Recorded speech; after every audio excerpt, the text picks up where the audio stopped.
वास्तव में कथा का कितना बड़ा सुख है कि जिस जन्माष्टमी को मनाने के लिए पूरा विश्व भर साल भर प्रतीक्षा करता है, पर नित्य कथा श्रवण करने वाले हर हफ्ते जन्माष्टमी मनाते हैं।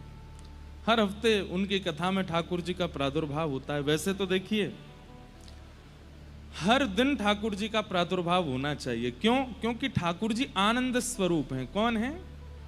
आनंद। और आनंद एक स्वभाव है।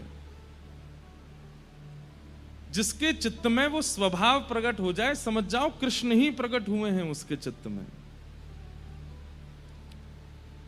जितने भी भक्तों की गाथा आप लोग सुनते हैं मंच से, इन सब भक्तों के दर्शन, श्रवण और इनका केवल एक बार संस्पर्श यदि प्राप्त हो जाता था तो ही आनंद। अब आप सोचिए, भक्तिमती मीराबाई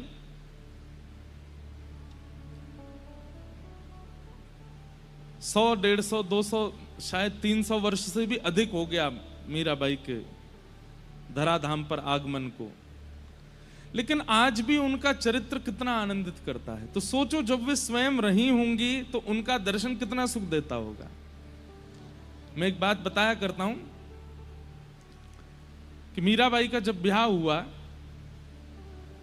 तो पहले तो मेड़ता में भीड़ लगती थी मीराबाई को देखने की। और भीड़ किनकी लगती थी? संतों की भीड़ लगती थी। जिन संतों को देखने के लिए दुनिया जाती है, वे संतजन मीराबाई को देखने आते थे। तो जब मीराबाई का विवाह हो गया तो मेवाड़ में भीड़ होने लगी। तो एक दिन कुंवर भोजराज, जिनसे विवाह हुआ, वो खिड़की पे खड़े खड़े नीचे देख रहे थे राजभवन की। तो देखा इतनी असंख्य भीड़ संतों की लगी है और सब टकटकी लगा करके देख रहे। बोले हमें पता चलिए मीराबाई का कमरा यही है, वो इसी खिड़की से देखती हैं कभी कभी। तो जैसे ही मीराबाई खिड़की खोलती ना, तो नीचे से सब संत आनंदित होकर के कहते जय हो जय हो जय हो जय हो, आनंदित हो गए। तो मीराबाई कान पकड़ती, ऊपर से दंडवत करती, सब संतों पर पुष्प वर्षा करती, ऊपर से आरती करती संतों की। तो कुंवर भोजराज सोचते कि पता नहीं चलता है कि मीरा इनकी पूजा करती है कि ये मीरा की पूजा करते हैं। एक दिन भोजराज गए और संतों से जाकर के ऐसे ही बीच में बैठ करके पूछने लगे, एक बात बताइए, आप सब लोग संत हैं, विरक्त हैं, ज्ञानी हैं, महापुरुष हैं, आप सब लोग मीरा को देखने क्यों आते हैं? उसकी सुंदरता अच्छी लगती है, उसके नेत्र हैं, उसका स्वभाव मधुर है, या उसका रंग गोरा है? क्या क्या आपको प्रिय लगता क्या है? तो संतों का उत्तर सुनकर के राजकुमार के नेत्र सजल हो गए। संत क्या बोले? बोले 10-10, 15-15, 20-20 साल तक भजन करने पर भी ठाकुर जी का ध्यान चित्त में नहीं आता।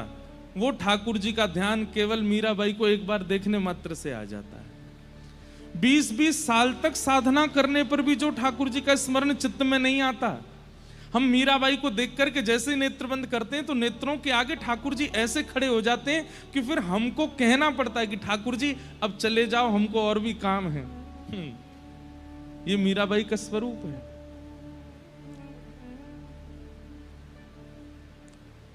तो विचार कीजिए,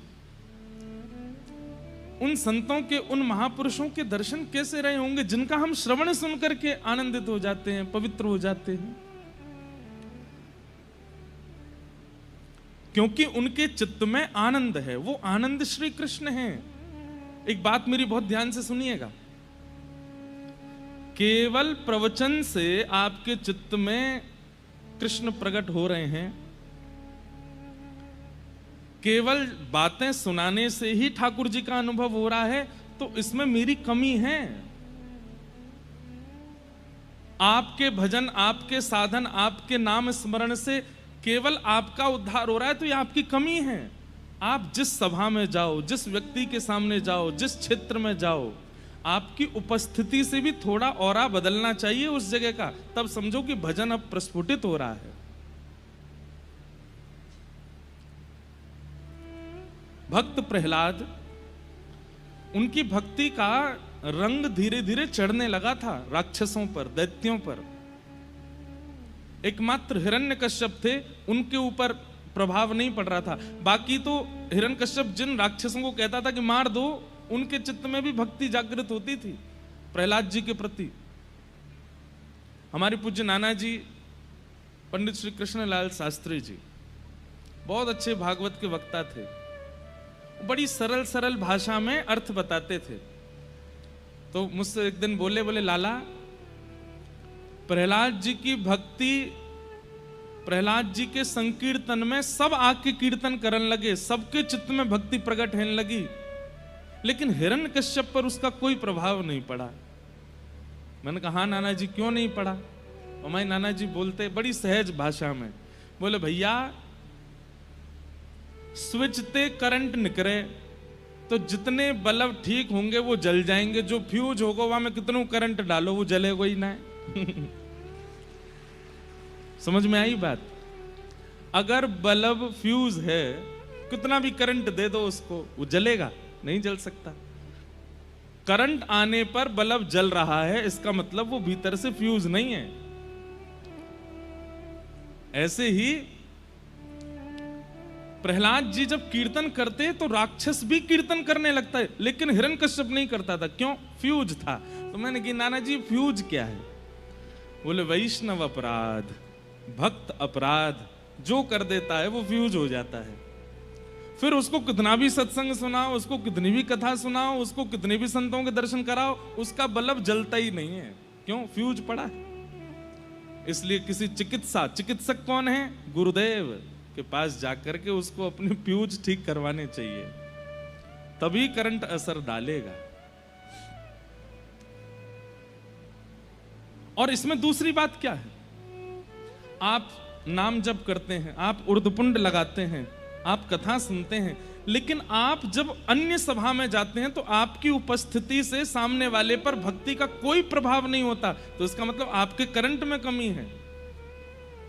आप जिस सभा में जाएं उस सभा में तनिक परिवर्तन होना चाहिए, तब समझो कि हमारी भक्ति। भैया देखो, एक मेरी बात सुनना।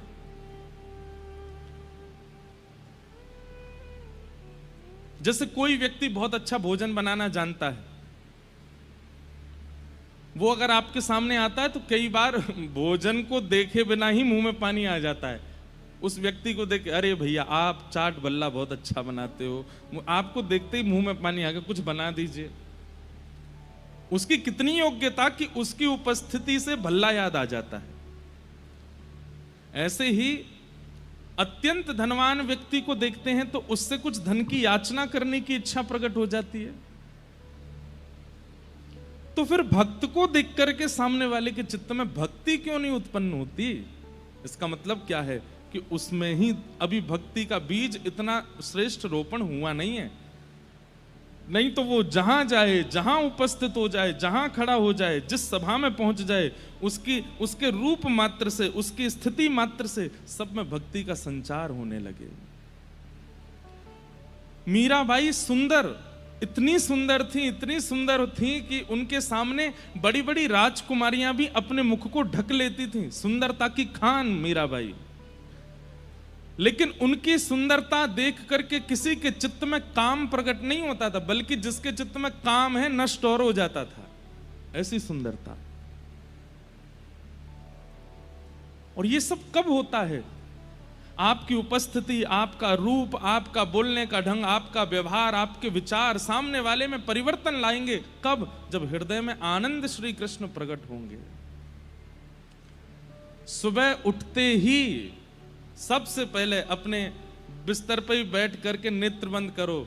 जय श्री गोविंद देव प्रभु की जय हो, श्री गोपीनाथ प्रभु की जय हो, श्री राधा मोहन प्रभु की जय हो, श्री राधा गोपीनाथ की जय हो, श्री राधा रमण लाल की जय हो, श्री राधा वल्लभ लाल की जय हो, श्री जुगल किशोर लाल की जय हो, श्री वृंदावन बिहारी लाल की जय हो, प्यारे गिरधर लाल की जय। बस प्रसन्न हो करके फिर अपने दिन को प्रारंभ।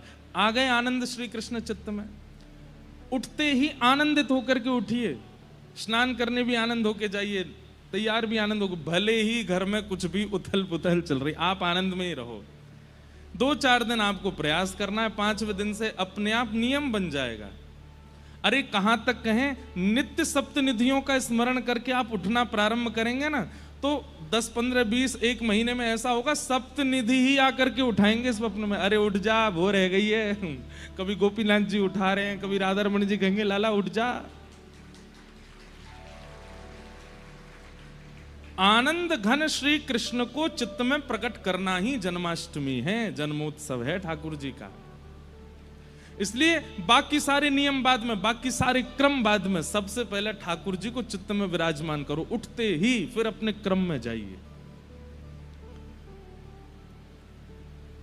कितना अच्छा लगे मानसी सेवा में कि मन में आपने सातों निधि विराजमान कर लिए उठते ही, और फिर स्नान करने गए तो इस भाव से गए कि मैं भी नहाऊंगा या मैं भी नहाऊंगी और इन सातन को भी नहवाऊंगी।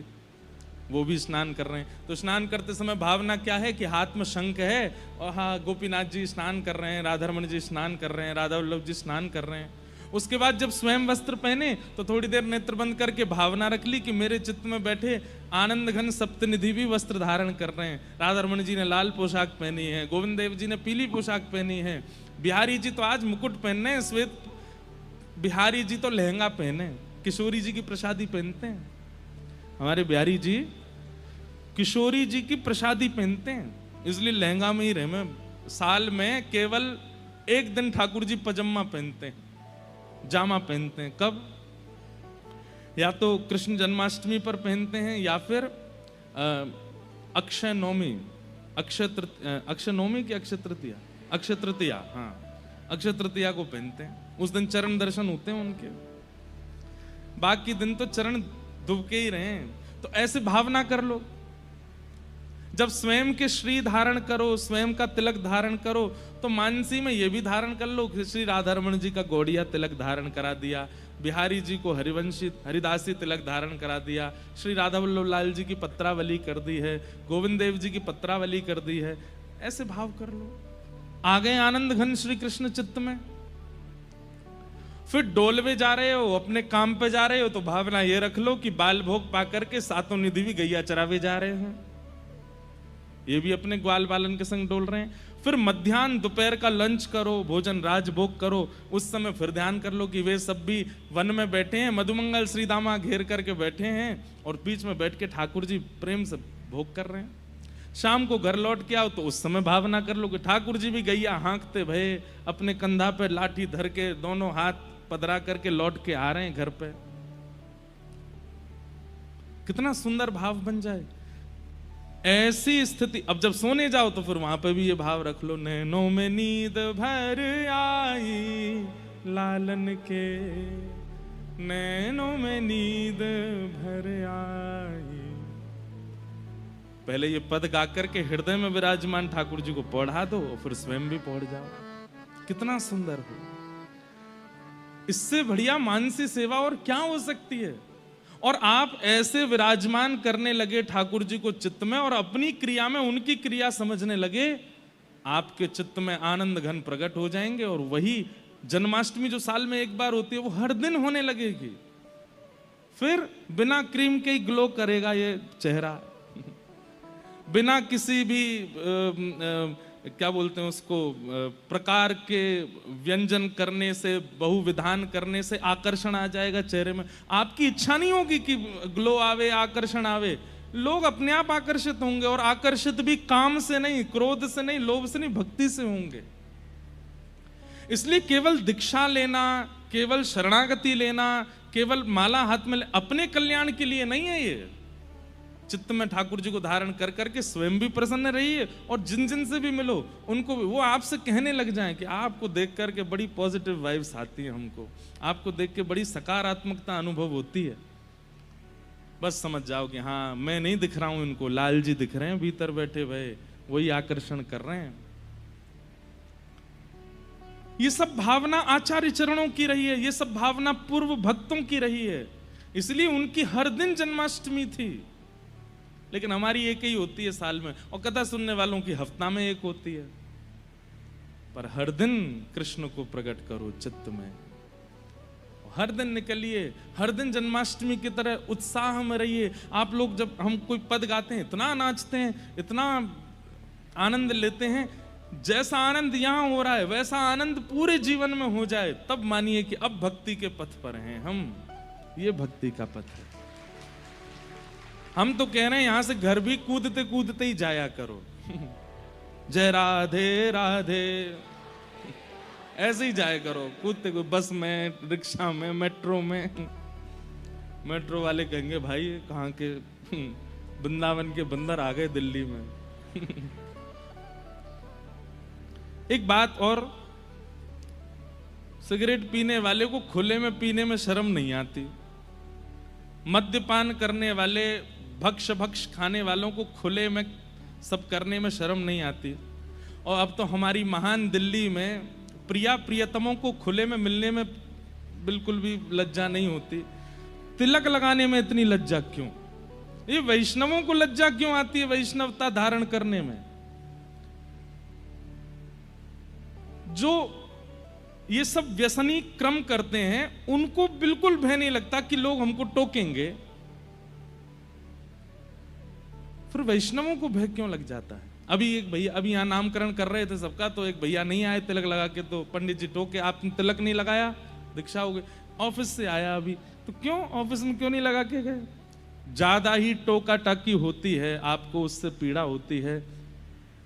तो श्री संग ही रखो, जब लगे कि अब बस निकले हैं ऑफिस से कॉलेज, तुरंत लगा लीजिए, बिना तिलक के रहे नहीं।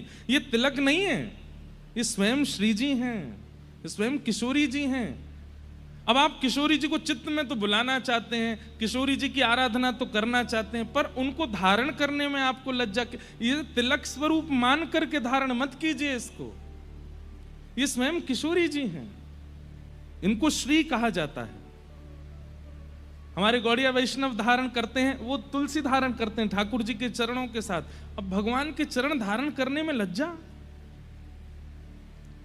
तो फिर भक्ति क्यों कर रहे हैं हम? ये भैया ये सब नंदोत्सव के प्रतीक हैं।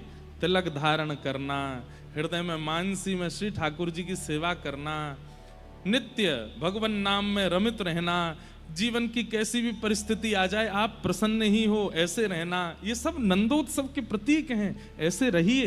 ये नंदोत्सव एक ही दिन नहीं होना चाहिए, हर दिन होना चाहिए। तब आपको गाने का अधिकार है। नंद घरा नंद भयो जय कन्हैया लाल की, नंद घरा नंद भयो जय कन्हैया लाल। हे मन में आनंद भयो जय कन्हैया लाल की, मन में आनंद भयो जय कन्हैया लाल।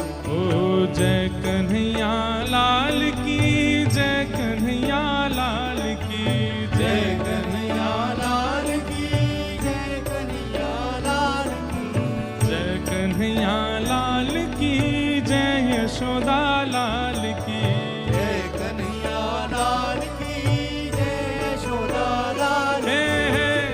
आहा हो नंद घरा नंद भयो जय कन्हैया लाल की, नंद घरा नंद भयो जय कन्हैया लाल की। कितना अच्छा लगे ऑफिस जाने से पहले माताजी पिताजी को बीच घर के आंगन में खड़ा करके हाथ पकड़ के घूम रहे हैं और गाते हुए जा रहे हैं। हाथी दीने घोड़ा दीने और दीनी पालकी, हाथी दीने घोड़ा दीने और दीनी पालकी। हे बालकन को लाडू पेड़ा बूढ़न को लापसी, बालकन को लाडू पेड़ा बूढ़न को लापसी।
आज जाओ। हो गई हर दिन जन्माष्टमी। और जन्माष्टमी का अभिप्राय ही क्या है? हर दिन हृदय में आनंद का प्रादुर्भाव होना। और क्षमा कीजिएगा, आलू पराठा खाने से आनंद नहीं आता, सुख मिलता है। हमारे पूज्य पिताजी कहते हैं, लोग कहते हैं रसगुल्ला खाया आनंद आ गया। आनंद नहीं आया, वो रसगुल्ला खाने से सुख मिलता है, कचौड़ी खाने से सुख मिलता है, छोले भटूरे खाने से सुख मिलता है। उसको सुख क्यों कहते हैं? क्योंकि उसकी एक मात्रा है, उसके अधिक सेवन से आपको सुख नहीं मिलेगा। एक सीमित है, सीमित से ज्यादा जैसे ही आप उसका उपभोग करोगे तो वही वस्तु आपको कष्ट देने लगेगी। और जिस वस्तु से कभी ना कभी कष्ट मिलेगा वो आनंद नहीं हो सकती। ध्यान से सुनिएगा,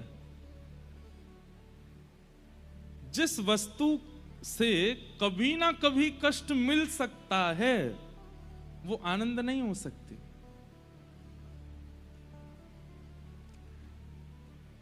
बुरा नहीं मानिएगा, माता पिता जब उनका ब्याह हो जाता है तो उनकी बड़ी इच्छा होती है कि एक संतान हमारे घर में हो। जब संतान हो जाती है इतने खुश होते हैं माता पिता, इतने प्रसन्न होते हैं।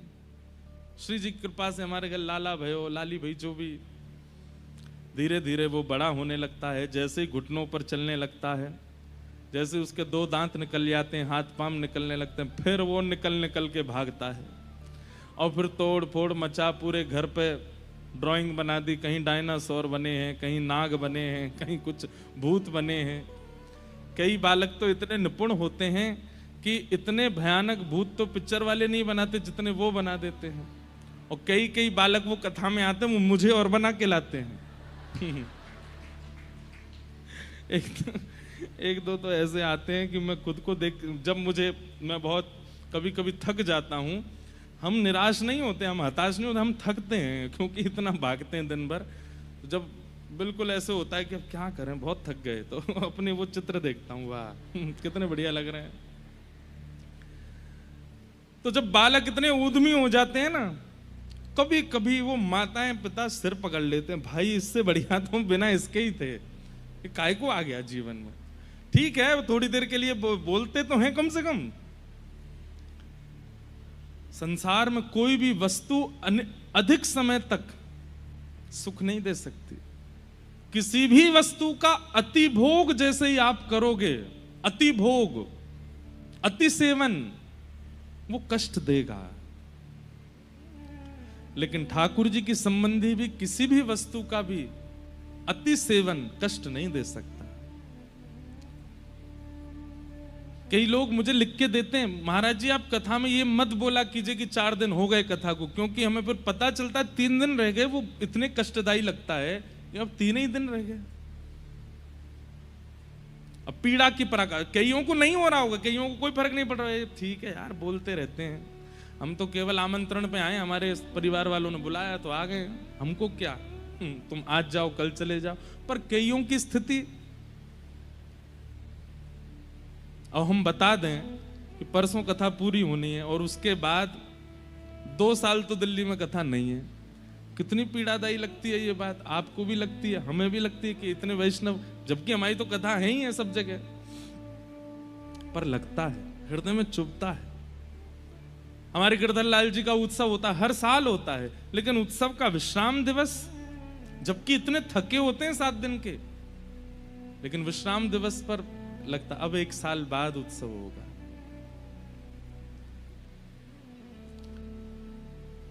एक बात और कहें, जन्मदिन होता है ना लोगों का, ये जन्मदिन भी 25 की उम्र तक ही अच्छे लगते हैं, और जो 25 के नहीं हुए हैं वो अभी देख लेना, 25 के बाद जब 26वां जन्मदिन आएगा ना, अच्छा नहीं लगेगा। 27वें जन्मदिन में हो गए, ठीक है यार ये तो कोई ऐसा, जैसे मतलब अच्छा तो लगता है, पर बचपन में जैसा एक्साइटमेंट होता था वो खत्म होने लगता है, धीरे धीरे कम हो जाता है। लेकिन ठाकुर जी के संबंध का, अब जन्माष्टमी, कभी एक्साइटमेंट उसमें कम नहीं होता। 80 बरस के हो जाओगे तो भी सुख ही मिलेगा। क्यों? क्योंकि वो सुख नहीं है, वो आनंद है। जिसका अति सेवन पीड़ा ना देता हो वो श्री कृष्ण है। ऐसे श्री कृष्ण नंद भवन में आज प्रकट हुए हैं। नंदस्त्वात्मज उत्पन्ने जाता ह्लादो महामना आहूय विप्रान वेदज्ञान स्नातः सुचिरलंकृतः वाचयित्वा स्वस्तेनं जातकर्मात्मजस्य वै कारयामास विधिवत् पितृदेवार्चनं तथा। नंद जी के घर लाला भयो है। और कैसो लाला भयो है? अब सोचिए, सुनिएगा, ये ब्रज की लीला है। ब्रजवासियों ने, एक तो होता है कि आपने बालक का दर्शन किया, बालक को देख लिया और उसकी सुंदरता देख करके आप आनंदित हो गए। पर यहां ब्रज में स्थिति ऐसी हो रही है, सब लोग इधर देखो, ध्यान से सुनो। जिसके कान में ये स्वर पड़ता है ना कि नंद जी के लाला भयो है, तो उसके नेत्र अपने आप बंद हो जाते हैं और उसको घर बैठे बैठे ही ठाकुर जी की झांकी दिखने लगती है। उसको वही अनुभव होने लगता है, आहा ऐसे नील वर्ण की कांति होगी, गोल मटोल से गाल होंगे, कमल जैसे नेत्र होंगे, मधुर मधुर हाथ होंगे, और वो वही नृत्य करने लगता है। ऐसी स्थिति बन गई। बंधुओं, एक बात बताएं आपको, संसार के किसी भी व्यक्ति को बिना देखे आप उसकी व्याख्या सुनकर के उसकी मूर्ति चित्त में नहीं बना सकते। एकमात्र श्री कृष्ण हैं जिनकी व्याख्या उनकी प्रतिमा को प्रकट कर देती है, जिनकी व्याख्या, जिनका कथन उनके रूप का लावण्य प्रकट कर देता है। एकमात्र कृष्ण ही है। और ये अनुभव करके देख लीजिएगा, कोई घर में विवाह का संबंध आवे, आप बिना फोटो देके पूछो लड़का कैसा है, उसके ऐसे सुनहरे बाल हैं, 6 फीट की हाइट है, ऐसे उसके हाथ हैं, ऐसे उसके पैर हैं, आप स्वरूप बना ही नहीं पाओगे। लेकिन आपने श्री कृष्ण को नहीं देखा है और कोई व्याख्या कर दे, व्याख्या सुनते ही आपके चित्त में अपने आप स्वरूप प्रकट होने लगेगा। ये क्वालिटी केवल श्री कृष्ण की और किसी में नहीं है। वंशी विभूषित करा नवनीरदाभार पीतांबरारुण बिंब फलाधरोष्ठात् पूर्णेन्दु सुंदर मुखारविंद नेत्रात् कृष्णात् परम किमपि तत्त्वमहं न जाने। वंशी विभूषित करा, बोले कैसे हैं श्री कृष्ण? जिनके कर्म यानी कि हाथ में वंशी विभूषित होती है, सुशोभित होती है, पीतांबर धारण करते हैं, नवनील दाभात, उनका श्रीअंग कैसा है? बोले जैसे कोई नीला गहरा पानी हो, ऐसा रंग है ठाकुर जी का। उसके ऊपर पीतांबरी पहनते हैं। और ठाकुर जी की पीतांबरी कैसी है? हमारे श्री ठाकुर जी पीले वस्त्र पहनते हैं, लेकिन पीले भी झीने पहनते हैं। ध्यान से सुनिएगा, शीतकाल में ठाकुर जी सर्दियों में मोटे कपड़े पहनते हैं, पर ग्रीष्म काल में ठाकुर जी झीने वस्त्र पहनते हैं। झीने मतलब कि भीतर की जो श्याम वर्ण कांति है वो बाहर दिखती है ठाकुर जी की, ऐसे वस्त्र पहनते हैं। पीतांबरा अरुण बिंब फलाधरोष्ठात्, उनका मुखमंडल कैसा है? बोले एक कमल की जैसी आकृति मुखमंडल, सब कमल जैसा ही है ठाकुर जी का। अद्भुत सुंदर ठाकुर जी के ओष्ठ हैं। ठाकुर जी के होठ कैसे हैं? जैसे एक धनुष की आकृति होती है ना, सुंदर धनुष की आकृति, बीच से ये जाते हैं ऐसे, और फिर नीचे से जो उसका जो प्रत्यंचा होती है उसको थोड़ा सा खींचा जाए तो ठाकुर जी के होठ प्रकट हो जाएंगे, ऐसे होठ हैं।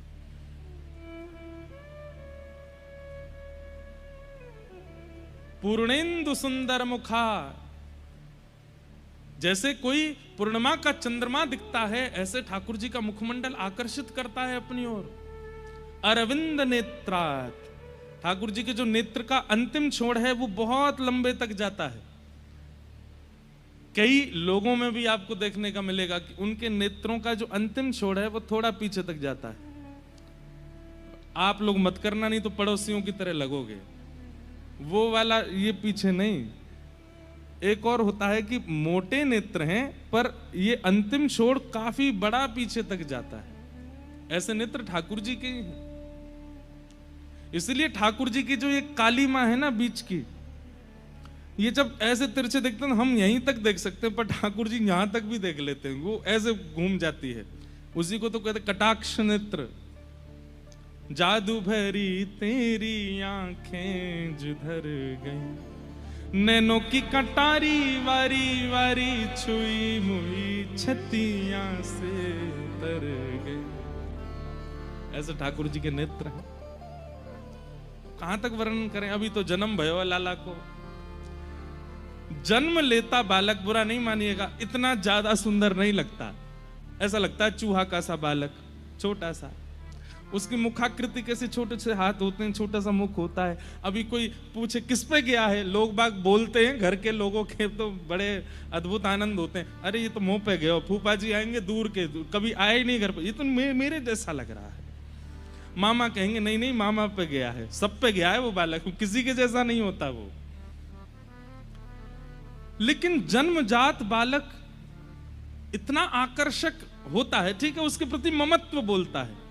धीमे धीमे वो बालक अच्छा लगने लगता है। 8-9 महीने का, 6-7 महीने का जब हो जाता है, थोड़े गाल फूल जाए, गदमदरा से हाथ है जाए, नेत्र वेत्र घुमावे, तब पता चलता है किस पे गया।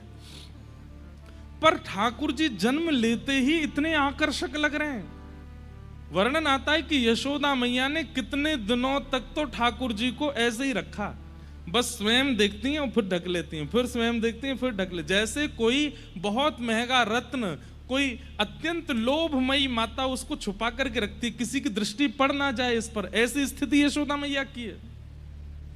वो नील मणि को ऐसे छुपा करके रखती हैं कि कोई देख ना ले मेरे लाला को।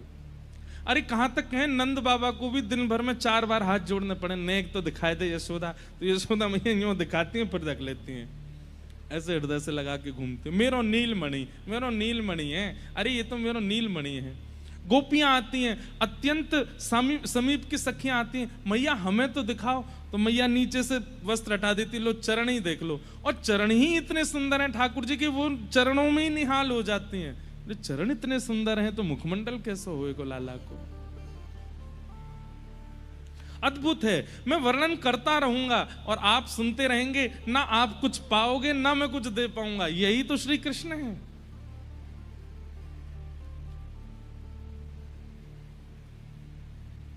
ब्राह्मणों ने जाकर के स्वस्ति वाचन किया, ठाकुर जी को आशीष प्रदान किया। सब ब्रजवासी बड़े आनंद में नाच रहे हैं, निमग्न हो रहे हैं।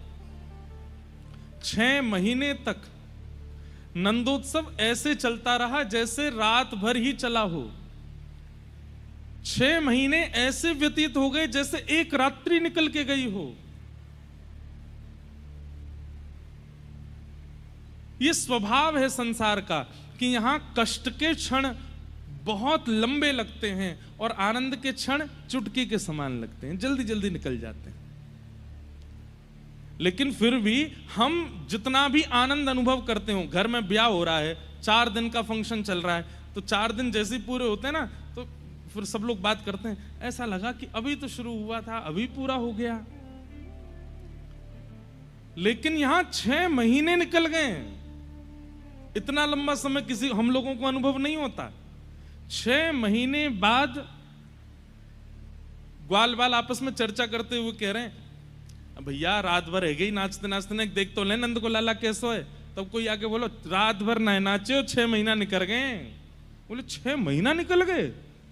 हाँ, सोचो आनंद की क्या स्थिति रही होगी। भागवत जी में वर्णन आता है, अवाद्यंत विचित्राणी वादत्राणी महोत्सवे। बोले कैसा महोत्सव मनाया नंद भवन में। पहली बात तो कोई भी बुरा नहीं मान रहा है, किसी के ऊपर चढ़ रहे हैं, किसी के वस्त्र फाड़ रहे हैं, किसी को उठा के फेंक रहे हैं, किसी के ऊपर नाच रहे हैं, कोई बुरा नहीं मान रहा है, सबको सुख ही मिल रहा है। कोई किसी और के साथ में जैसे आनंद की चरम स्थिति होती है कि दूसरे को परेशान करो, लेकिन यहां परेशान होने वाला भी कह रहा, अरे तो जितनो है सके कल ले भैया, नंद जी के लाला भयो तो कू बधाई। पहली बात। दूसरी बात, किसी को भोजन की सुध नहीं है। इन 6 महीनों में ब्रजवासियों ने क्या खाया ये उनको खुद नहीं पता। प्यास कब लगी है, पानी कब पिया है, इसका भी उनको भान नहीं है। सोए कब है ये पता नहीं है। और ये जितने भी संगीत के साज हैं, इनका तो एक समय है, उतनी देर ही बज सकते हैं। तो बोले 6 महीने तक फिर क्या बज रहा था? तो कहते हैं हमारे वेदव्यास जी महाराज, अवाद्यंत विचित्राणी। बोले विचित्र विचित्र वाद्य बज रहे हैं। कैसे? कोई मुंह से आवाज निकाल रहा है, कोई ड्रम मिल गया उसी को बजा रहा है, कोई थाली बजा रहा है, अरे कोई किसी के सिर पर चढ़ गया है, उसके बाल नहीं है तो उसके सिर को ही बजा रहे हैं, कोई किसी के हाथ में हाथ देकर के ताली बजा रहा है। ऐसे विचित्र विचित्र वाद्य बजा रहे हैं और सब गा रहे हैं, नंद घनानंद भयो जय कन्हैया लाल की।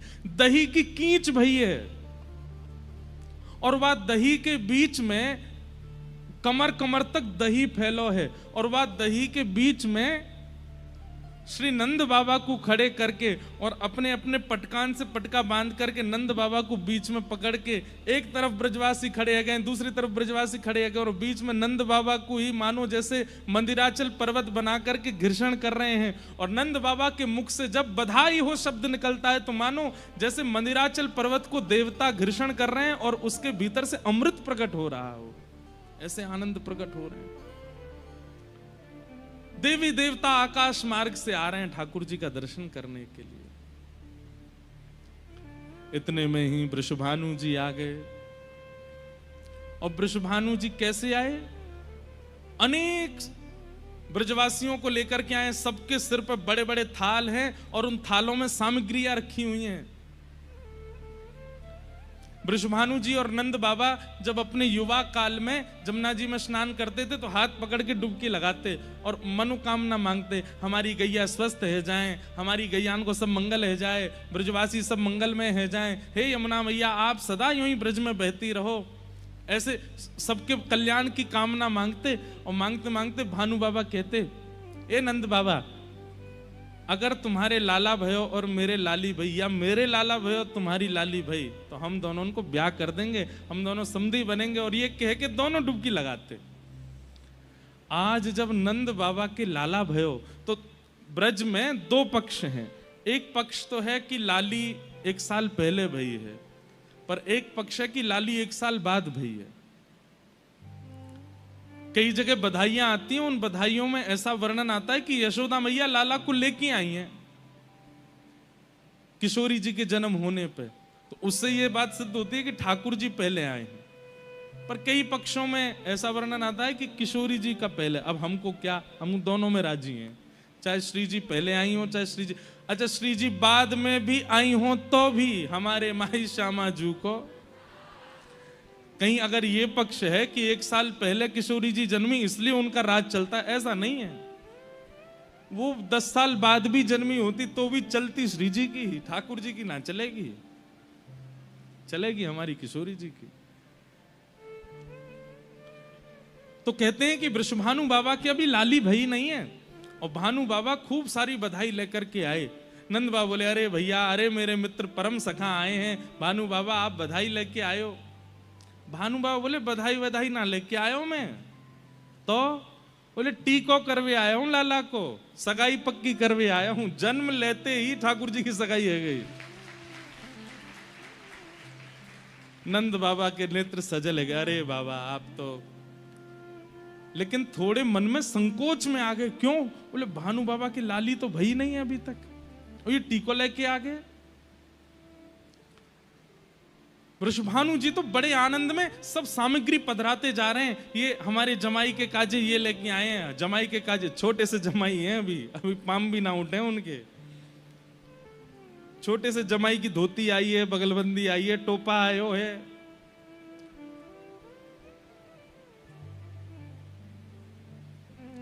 हमारे ब्रज में गाते हैं, नंद महर घर धोटा जायो। ये देखो कुछ लोगों को पता है, मैं कहूंगा नंद महर घर धोटा जायो, आपको कहना बरसाने से टीको आयो, टीको तिलक आयो ठाकुर जी को। नंद महर घर ढोंटा जायो, बरसाने ते टीको आयो, नंद महर घर ढोंटा जायो, बरसाने ते टीको आयो, नंद महर घर ढोंटा जायो, बरसाने ते टीको हे आयो, नंद महर घर लाला आयो, बरसाने ते टीको हे आयो, नंद महर घर ढोंटा जायो, बरसाने ते टीको आयो, श्री नंद महर घर ढोंटा जायो। बरसाने ते टीको आयो। ऐसे सब गाने लगे। बोले नंद महर घर लाला आयो, बरसाने से टीको आयो। टीको आयो ठाकुर जी के काज। नंद बाबा बड़े प्रसन्न हैं, लेकिन बड़े संकोच में कि लाली तो भई नहीं है, पहले ही टीको कर रहे हैं। तो बड़े संकोच में नंद बाबा ने धीमे से पूछा, भानु बाबा एक बात करनी है। बोले कहा। बोले आप ये सब टीको लेके आए हैं, लाला को तिलक कर रहे हैं, लाला को सुंदर स्वर्ण के आभूषण पहना रहे हैं, हाथ पावन में कड़ूला पहना रहे हैं, अपने जमाई मान के उनके चरण छू रहे हैं, लेकिन बहू को तो जन्म भयो ही ना है अभी तक। बिना बहू के आपने जमाई पक्को कर लियो, खुद सास ससुर बन गए। बुरा मत मानियो, मैं जानू आपको कष्ट होगा अगर मैं ऐसा कहूंगा तो, लेकिन लाली तो भई नहीं अभी तक। भानु बाबा बोले, ए नंद बाबा, हमको ऐसी उड़ती उड़ती खबर लगी है कि तुम्हारो लाला जो है ये साक्षात नारायण ही आयो है, और नारायण को यदि हम तिलक कर जाएंगे, नारायण तो परब्रह्म है, परब्रह्म तुम्हारो लाला नहीं है लेकिन परब्रह्म समान है ना।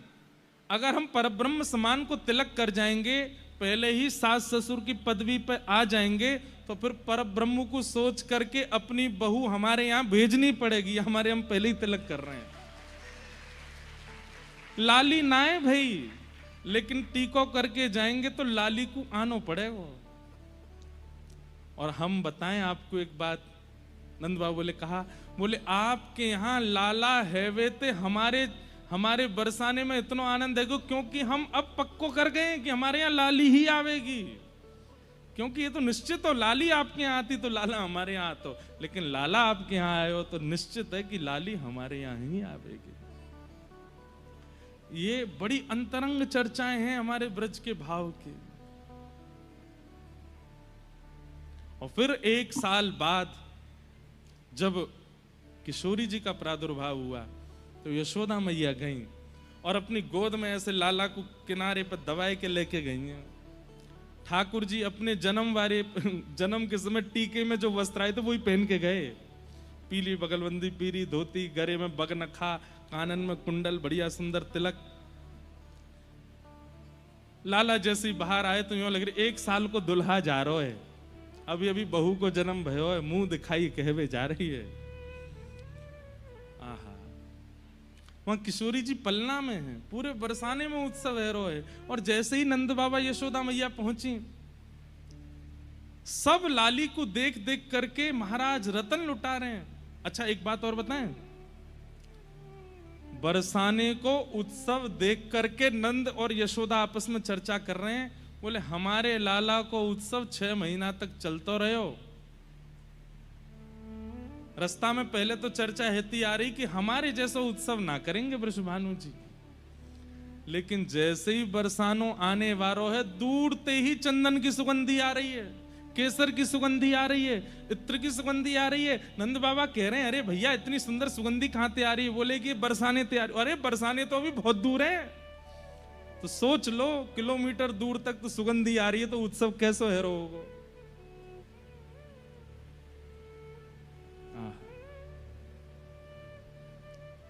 जैसे ही पहुंचे हैं महाराज, केसर कींच केवल पृथ्वी पर नहीं है, इतनी केसर के दधी काने किए हैं बरसाने में कि आकाश में जो बादल हैं वहां तक छींटे पहुंचे हैं। बादल भी केसरी रंग के है गए हैं बरसाने में। देख करके नंद बाबा आश्चर्यचकित है गए, ऐसा उत्सव कभी सुना नहीं, कभी देखा नहीं। नंद बाबा यशोदा मैया तो बोले हमारो उत्सव तो कछु ना भयो जैसो इनको है रो है। लाली के प्रकट को यशोदा मैया ने जैसे ही लाली निहारी हैं पलना में, जितने रत्न लेके आई, जितने स्वर्ण चांदी आदि सब लेकर के आई लाली को देवे के काजे, वो सब तो फीके लगन लगे। सब सखियां लाला के दें, लो मैया अर्पण कर दो। अरे रहन दे, ये या के लायक ना है, अरे या की उपमा के आगे फीके हैं, इनको किनारे कर दे, ये सब या के योग्य हैं ही नहीं। जबकि यशोदा मैया कोई सामान्य रत्न लेकर के नहीं आई हैं, लेकिन किशोरी जी की मुखाकृति के आगे सब फीके लगन लगे। यशोदा मैया बोली, मुंह पे तो कुछ है ही ना कि मैं लाली को दे सकूं। तभी दृष्टि पड़ी, और दृष्टि ना पड़ी होगी तो बगल में बैठे लाला नोच गए होंगे, मुंह तो देख लो, मैं तो रत्न हूं। यशोदा मैया की दृष्टि पड़ी, हम भाई जी है मेरे हृदय को रत्न। तो लाला लेकर के किशोरी जी पे 8 बार वार करके लाला ही अर्पित कर दिए किशोरी जी के चरणन में। बोले जय ही है इनको।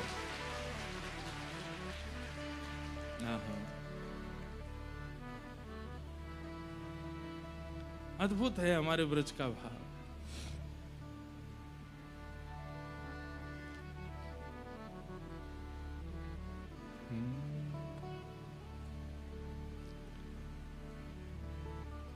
अब दोनों युगल मिले तो एक पद तो गा ही दें कोई।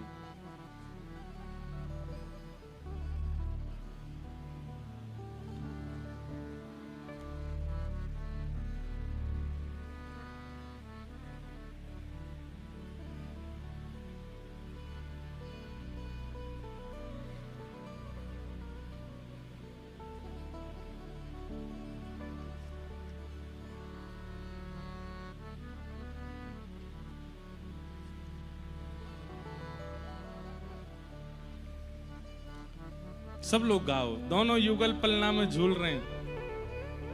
बसो मोरे नैनन में यह जोड़ी, बसो मोरे नैनन में। सब लोग गाइए, ऊंचे स्वर में गाओ। बसो मोरे नैनन में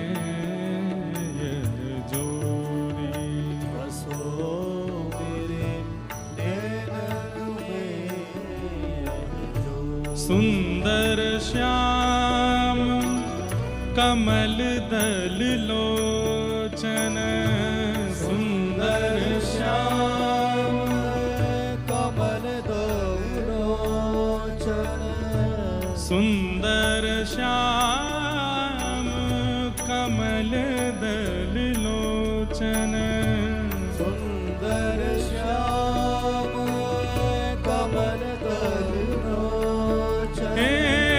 संग वृषभानु किशोरी, संग वृषभानु किशोरी, संग वृषभानु किशोरी, संग वृषभानु किशोरी।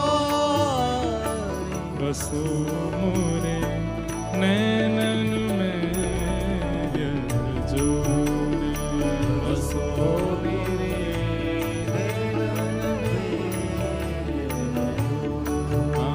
बसो मोरे नैनन में यह जोड़ी, बसो मेरे नैनन में। मोर मुकुट मकराकृत कुंडल, मोर मुकुट मकराकृत कुंडल, मोर मुकुट मकराकृत कुंडल, मोर मुकुट मकराकृत कुंडल, नीलांबर झक झोरी,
वर्णन कैसे करूं, मेरी मति बहुत छोटी सी है। सूरदास प्रभु तुम्हारे दरस को, सूरदास प्रभु तुम्हारे दर्श को, कावरणो मति थोड़ी, कावरणो मति थोड़ी, बसो मोरे नैनन में जोड़ी, बसो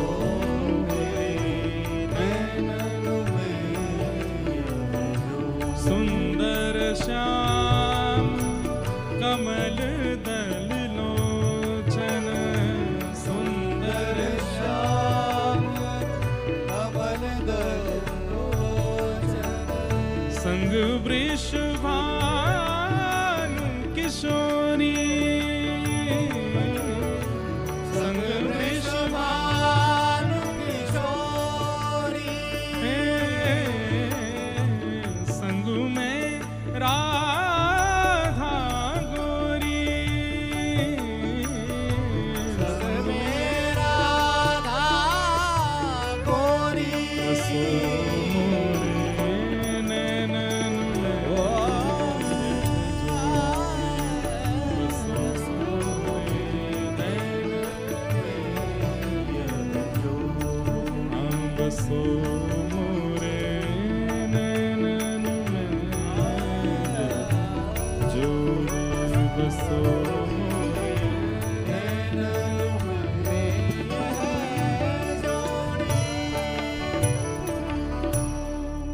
ऐसे दोनों युगल मिले हैं और पहली बार सब ब्रजवासी इनको पलना में दर्शन भये युगल के।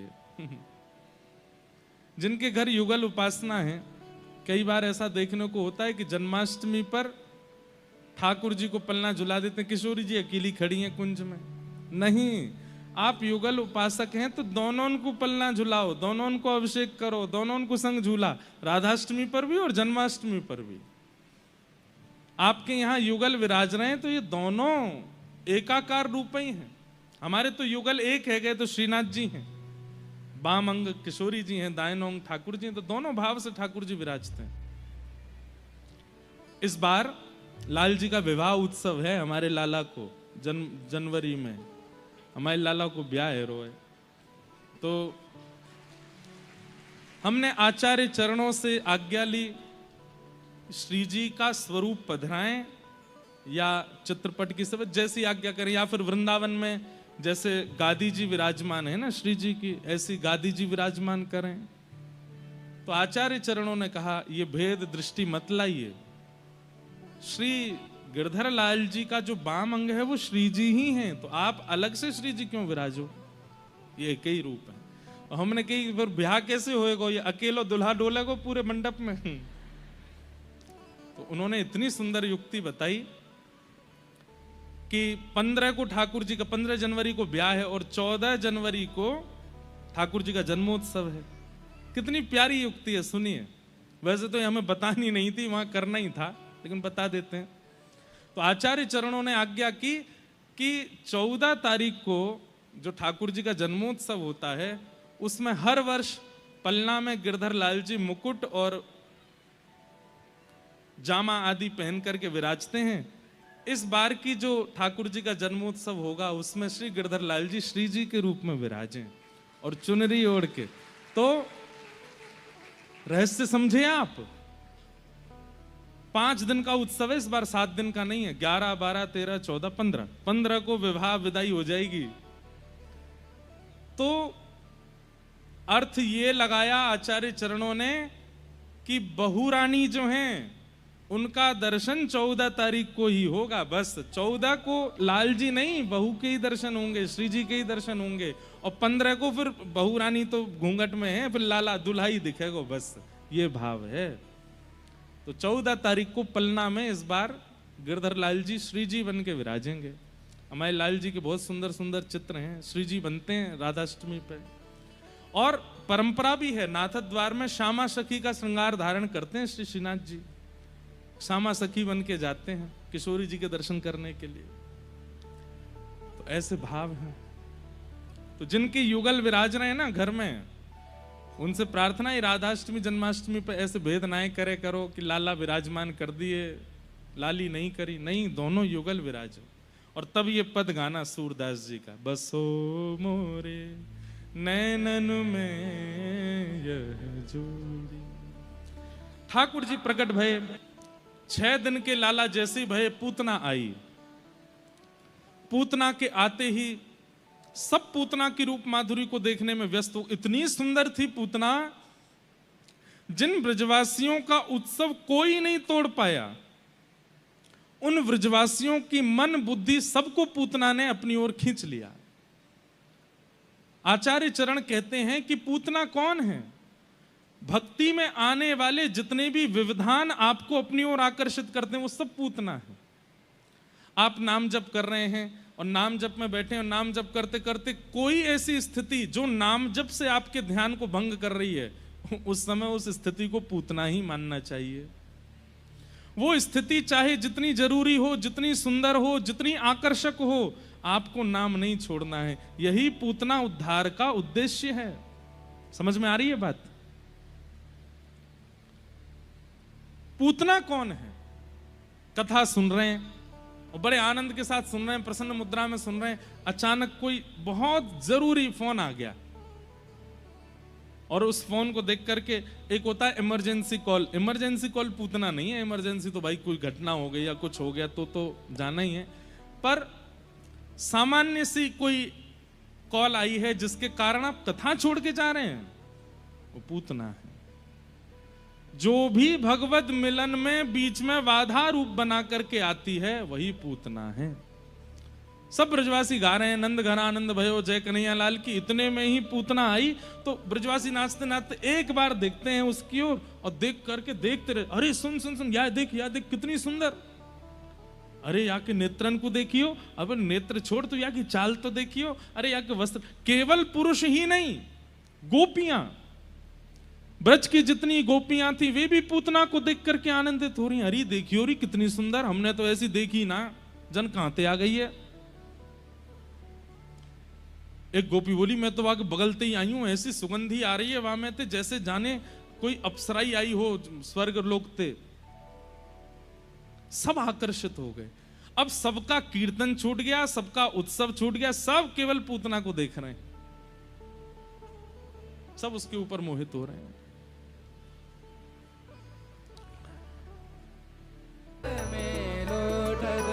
गोविंद कुंड भेनैया रसक प्रीतम हित चित की बतिया, रसिक प्रीतम हित चित की बतिया। गिरधारी जी सो कहिए तरह गोवर्धन की राधे कृष्ण कृष्ण कृष्ण राधे राधे, राधे श्याम श्याम श्याम राधे राधे, राधे कृष्ण कृष्ण कृष्ण राधे राधे, राधे श्याम श्याम श्याम राधे राधे, राधे कृष्ण कृष्ण कृष्ण राधे राधे, राधे श्याम श्याम श्याम राधे कृष्ण कृष्ण कृष्ण राधे राधे, राधे श्याम श्याम श्याम राधे राधे कृष्ण कृष्ण कृष्ण राधे राधे, राधे श्याम श्याम श्याम राधे राधे, राधे कृष्ण कृष्ण कृष्ण राधे राधे, राधे श्याम श्याम श्याम राधे राधे, राधे कृष्ण कृष्ण कृष्ण राधे राधे, राधे श्याम श्याम श्याम राधे राधे, राधे कृष्ण कृष्ण कृष्ण। बोलिए श्री गिरिराज शरण